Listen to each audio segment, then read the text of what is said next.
Three economic calculations changed everything I thought I knew about global financial hegemony: $850 billion, 72 hours, and 100 years. The classified economic intelligence report that landed on my desk at 11:47 p.m. last Tuesday changed everything I thought I knew about American economic power. I've spent 40 years studying how economic empires rise and fall, witnessed the Soviet financial collapse firsthand, analyzed China's economic ascent, tracked America's monetary unipolar moment from its peak to what I assumed would be its gradual economic decline.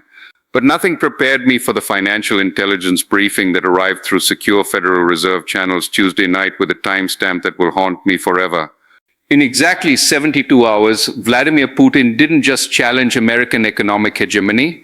He ended it not through sanctions or trade wars, but through a sequence of economic moves so precisely calculated that by Thursday evening, the petrodollar system was dead. NATO's financial architecture was in psychological collapse, and American monetary supremacy had become a historical footnote. Let me walk you through those 72 hours, because what happened represents the most catastrophic economic strategic failure in American history. And the most terrifying part, we created every financial condition that made Putin's economic victory possible. The first economic domino fell at precisely 14:23 Moscow time on Tuesday, when Russian financial institutions announced coordinated settlement agreements with Venezuelan oil operations. Not a single transaction, not a routine energy deal, but a comprehensive financial framework using yuan and rubles that completely bypassed dollar-denominated systems. Intelligence analysis confirmed this wasn't positioned for symbolic economic effect. Financial sources revealed these settlements were actively targeting the $850 billion in annual global energy transactions currently processed through American banking networks. For the first time since the petrodollar system was established in 1973, foreign financial systems were processing major energy transactions from positions we considered permanently secure under American monetary control. The psychological impact on American financial commanders was immediate and devastating. Treasury officials who had operated with assumptions of dollar invulnerability suddenly found themselves calculating survival probabilities for the global reserve currency system. Wednesday brought the second economic domino.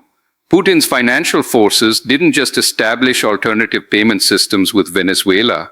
They constructed what economic intelligence analysts recognized as permanent monetary infrastructure, central bank coordination centers built to Russian specifications, currency swap arrangements linking directly to Moscow, financial clearinghouses providing coverage that overlapped with existing Russian monetary installations across developing economies. This wasn't temporary positioning for diplomatic leverage. This was the construction of a Russian financial bridgehead in the global economy designed for expansion and long-term operational capability outside American monetary oversight. By Wednesday evening, Western financial capitals were in panic mode that I've never witnessed during 5 decades of analyzing monetary alliance behavior. Emergency sessions at the Federal Reserve, panic conferences in European Central Bank headquarters, hushed conversations in Treasury Department offices, where words like existential and unprecedented dominated secure communications. But the third economic domino was what transformed a regional financial crisis into global monetary catastrophe.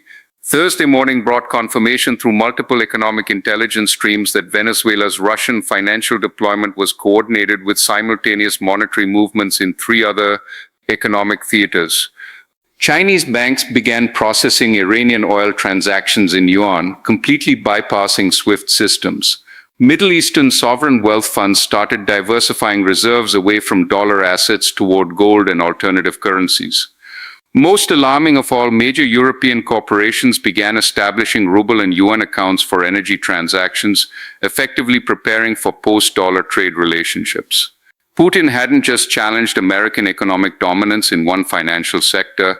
He had triggered coordinated pressure on American monetary interests globally, forcing Treasury planners to confront the nightmare scenario they had spent decades trying to avoid: simultaneous financial crises on multiple economic fronts that exceeded American capacity for effective monetary response.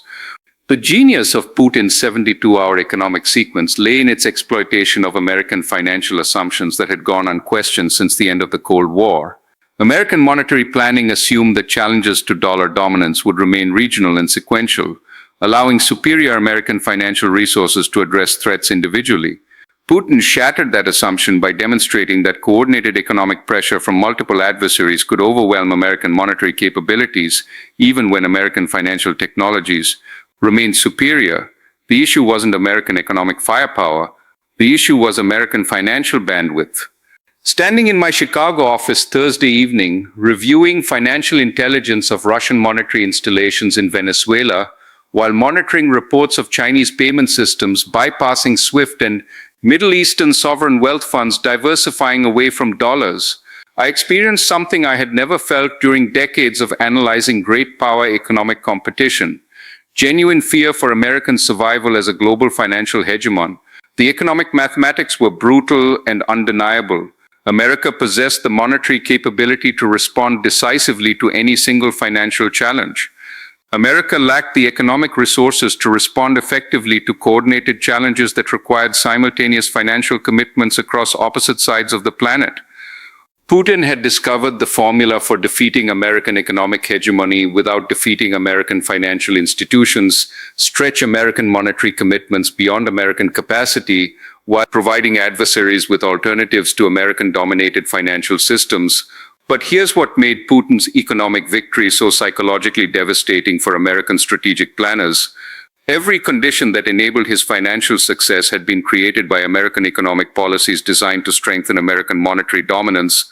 For 15 years, American financial sanctions against Venezuela had pushed Caracas into Moscow's economic arms. Every asset we froze, every banking restriction we imposed, every financial isolation measure we backed drove Venezuelan leadership to seek monetary security guarantees from powers willing to confront American economic pressure. American financial isolation of Iran had created incentives for Tehran to coordinate with Moscow and Beijing in ways that served Russian economic objectives. American economic pressure on China had provided Beijing with justification for financial system modernization and monetary alliance building that challenged American financial regional dominance. The sanctions regime that was supposed to weaken American economic adversaries had instead created a coordination mechanism between powers that shared opposition to American financial hegemony. Every country we added to our financial sanctions list became another member of what economic intelligence analysts now call the alternative financial network. The economic intelligence report that kept me awake Tuesday night included psychological assessments of monetary alliance behavior that revealed how completely American financial strategic culture had misunderstood the dynamics of economic hegemonic decline. American policymakers assumed that American monetary power was so overwhelming that isolated financial challenges could be managed through superior economic resources and technological advantages. Putin understood that American financial power, while vast, was not infinite. Coordinated economic pressure from multiple directions could force American decision makers to choose between monetary commitments they had assumed were mutually reinforcing. Once those choices became necessary, American financial credibility would collapse regardless of American economic capabilities. The psychological damage to American financial alliance relationships was immediate and perhaps irreversible. European finance ministers who had relied on American monetary system guarantees for 7 decades suddenly faced questions about whether those guarantees remained credible when America confronted global financial challenges simultaneously. Japanese economic leadership began private discussions about independent financial capabilities that didn't depend on American willingness to defend dollar dominance during Chinese monetary expansion. South Korean economic planners started calculating whether American financial commitments in the region remained sustainable if American monetary forces were engaged in Venezuelan operations against Russian economic systems. Every ally that had based economic planning on assumptions of American financial omnipresence began developing contingency plans for scenarios where American monetary support might not be available when needed. The financial alliance system that had enabled American global economic dominance started fragmenting as partners hedged against American strategic monetary overextension. Thursday evening brought the psychological coup de grace that completed Putin's destruction of American economic hegemony. Chinese leadership announced what they called coordination exercises with Russian and Iranian financial systems that would demonstrate mutual support for sovereign monetary rights against hegemonic economic interference. The announcement wasn't directed at American financial capabilities. It was directed at American economic psychology. Beijing was signaling that American economic adversaries could coordinate financial responses to American pressure, while American allies remained dependent on American willingness to maintain global monetary commitments simultaneously. The message was clear and terrifying from an economic perspective. America's financial enemies could act together while America's economic friends could only react individually. The coordination differential that had enabled American financial hegemony during the unipolar moment had reversed. Putin's 72-hour economic masterpiece wasn't really about Venezuelan financial operations or Caribbean monetary systems. It was about proving that American global economic dominance could be ended through strategic financial coordination rather than monetary confrontation. By forcing America to respond to simultaneous economic challenges on multiple continents, Putin demonstrated that American financial power was finite while American monetary commitments were unlimited. The mathematical impossibility of that equation guaranteed American economic strategic failure regardless of American tactical financial successes. Friday brought economic intelligence confirmation of what financial analysts had feared most.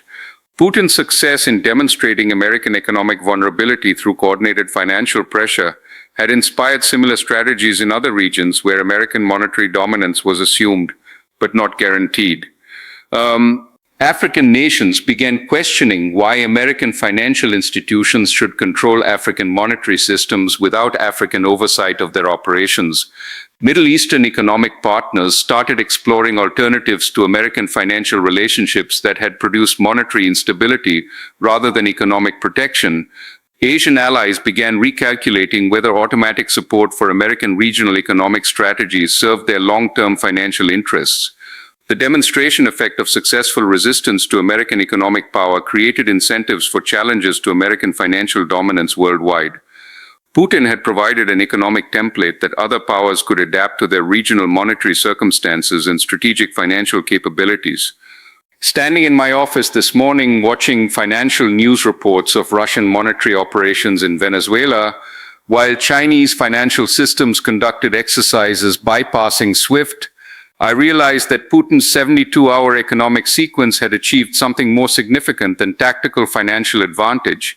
He had changed global psychology about American economic power from assumptions of financial invincibility to recognition of monetary vulnerability. Once that psychological shift occurs, every strategic economic relationship changes as allies hedge against American financial weakness while adversaries exploit American monetary limitations. The American economic century didn't end through financial defeat or monetary collapse. It ended through strategic economic exhaustion created by adversaries who understood American financial psychology better than America understood itself. Putin's economic genius lay in recognizing that American financial hegemony depended more on monetary perception than economic capability. By demonstrating that American financial commitments exceeded American monetary bandwidth, he destroyed the perception that made American economic dominance sustainable. The petrodollar system that anchored American financial hegemony for 50 years died not through currency wars or trade conflict, but through the mathematical recognition that even the world's dominant economy cannot maintain infinite monetary commitments with finite economic resources. In 72 hours, Vladimir Putin proved that the side that controls global financial coordination controls the global economy, regardless of which currency individual transactions use.